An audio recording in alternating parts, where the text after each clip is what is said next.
Assalamualaikum warahmatullahi wabarakatuh. Selamat sore kawan-kawan petani porang di seluruh Nusantara. Semoga kita senantiasa dalam keadaan sehat walafiat sehingga kita dapat melaksanakan kegiatan kita sebagaimana mestinya. Sore ini kita berada di lahan. Lahan ini adalah tentunya lahan yang pernah kita sampaikan sebelumnya, kita tanami dari katak yang ukurannya sangat mini, kawan. Alhamdulillah pada kesempatan sore hari ini seperti yang terlihat di kamera bahwa pertumbuhan katak mini ini sudah hampir merata. Dia sudah mulai menunjukkan daun mekar ya. Nah ini dari sekian banyak ya tanaman porang sudah nampak tumbuh ya, sudah tumbuh walaupun walaupun agak kecil, karena memang kita tanamnya dari katak kecil, tentunya adalah yang tumbuh itu juga sangat kecil, kawan. Nah, ketika kita ikuti kira-kira pertumbuhan tanaman porang yang inputnya dari katak yang super mini itu seperti apa, nanti kita ulas sampai tanaman ini benar-benar dorman, kira-kira hasil umbinya sebesar apa, kawan. Nah, dalam satu bedeng atau satu gulut itu kita isi tanaman tersebut adalah kurang lebih 1, 2, 3, 4, ini juga 4 harusnya ada, 5, 6, 7, 8 ya.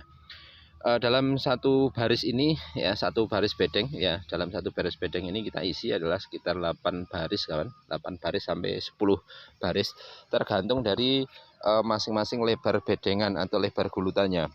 Karena ada gulutan yang memang lebarnya hanya sekitar 90 cm, ada pula gulutan yang lebarnya bisa mencapai sekitar 1 meter, kawan. Nah, sehingga itu juga akan mempengaruhi jumlah baris yang ada di dalam tanaman porang ini. Barangkali ada yang bertanya ya, menanam porang menggunakan sistem mulsa semacam ini dengan menggunakan media tanam biasa tanpa mulsa, kira-kira habisnya seperti apa? Kalau kita hitung secara rinci, kawan ya, sebenarnya hitungannya hampir sama ya, hampir sama. Tanaman yang menggunakan mulsa dengan yang tidak menggunakan mulsa itu nanti akhirnya jatuhnya hampir sama, kawan ya, jatuhnya hampir sama.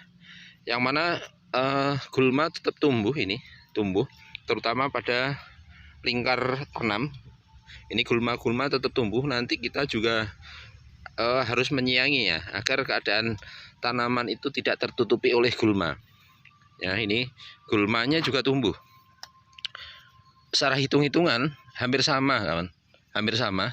Contoh misalnya dalam 1 hektar ya, dalam 1 hektar kita dengan terutama kalau petakannya luas-luas itu paling tidak kita butuh sekitar 11 ya, 11 roll mulsa. Terlebih kalau kita menggunakan jarak ya antar bedengan, antar gulutan itu hanya sekitar 30 cm semacam ini. Ini berarti kita memaksimalkan jumlah bedengannya atau jumlah gulutannya, sehingga kebutuhan dari mulsa itu kurang lebih adalah ya 11 roll. 11 roll itu kalau kita hitung contoh misalnya sudah dilubangi ya, sudah dilubangi semacam itu, berarti jatuhnya kurang lebih per rollnya kita hitung ya, kita ambil mulsa yang dengan kualitas menengah yaitu Rp700.000, kawan. Rp700.000 kali 11 roll tentunya adalah Rp7.700.000. Nah, kemudian dalam pemasangannya kita juga butuh paku ya. Pakunya adalah seperti ini. Ini pakunya seperti ini. Ini satuannya kemarin kita beli online itu kurang lebih harganya adalah ya sekitar Rp150. Satu roll mulsa kita butuh kurang lebih adalah kita butuhnya 1.000 untuk per roll. Berarti kalau 11 roll itu kita butuh, berarti kita jatuhnya sekitar Rp900.000 untuk beli pakunya ya. Untuk beli pakunya itu habisnya adalah Rp900.000. Nah, kemudian dalam proses penanaman juga lebih mudah, lebih simpel yang yang tanpa mulsa kawan ya. Karena ini baru diponjo ya, baru diponjo, tanah berlubang. Ketika ini menggunakan mulsa ya, menggunakan mulsa, maka untuk menguruk atau menutupi katak yang kita masukkan ke lubang tersebut, kita harus menggunakan tanah-tanah yang ada di sekitaran dan hati-hati.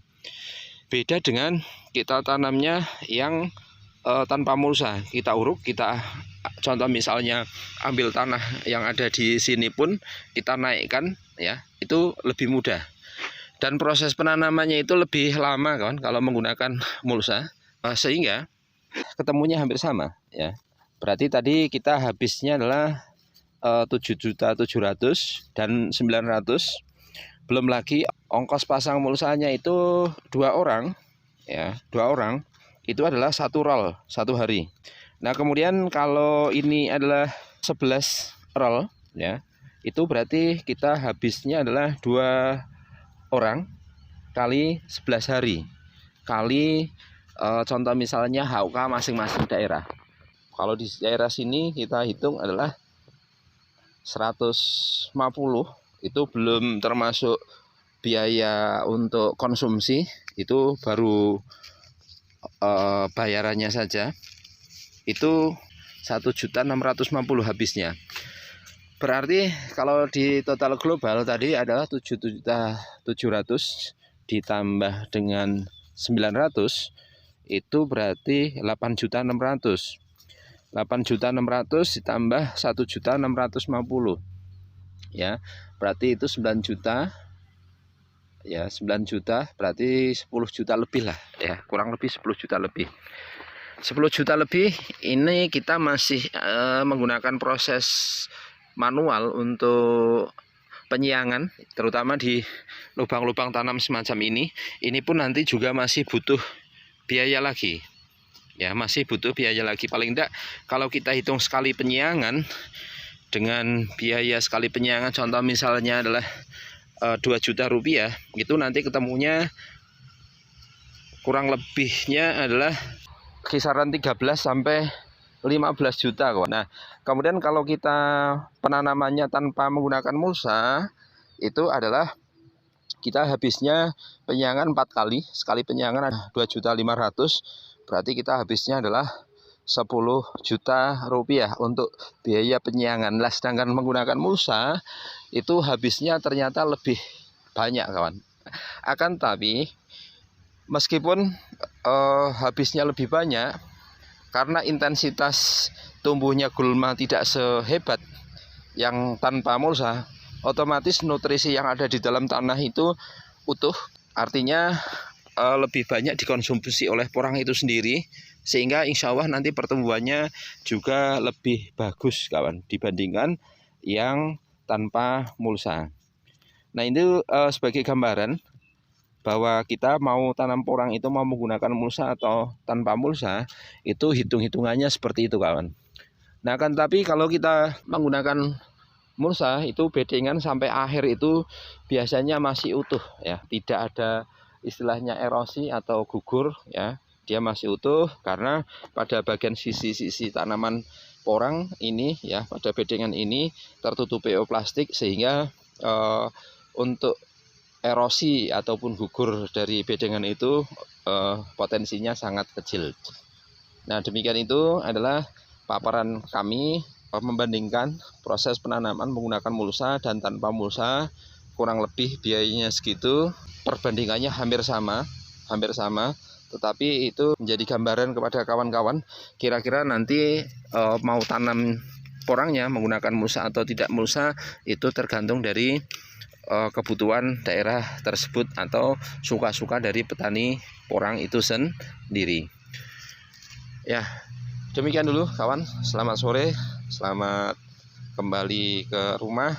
Azan asar baru saja berkumandang. Tanaman porang kami walaupun masih kecil-kecil, tetapi alhamdulillah sudah hampir tumbuh merata. Dalam satu deretan sana, contoh misalnya ini yang 1 belum tumbuh, ini yang 7 sudah tumbuh ya sana. 1, 2, 3, 4, 5, 6, 7, 8. Ini yang ke-9 belum tumbuh. Ya, dari 9 titik tanam yang ke deret ke sana itu baru 1 yang tidak tumbuh. Artinya mayoritas sudah tumbuh. Alhamdulillah, nanti kita tunggu perkembangannya. Kurang lebih setengah bulan lagi barangkali nanti sudah mekar daun merata. Saatnya kita melakukan proses pemupukan, karena katak yang sangat kecil, proses tumbuhnya tunas susulan dari bawah itu lebih cepat ya dibandingkan dari tanaman porang yang ukurannya lebih besar. Itu saja dari saya. Terima kasih. Salam sukses dari kami. Assalamualaikum warahmatullahi wabarakatuh.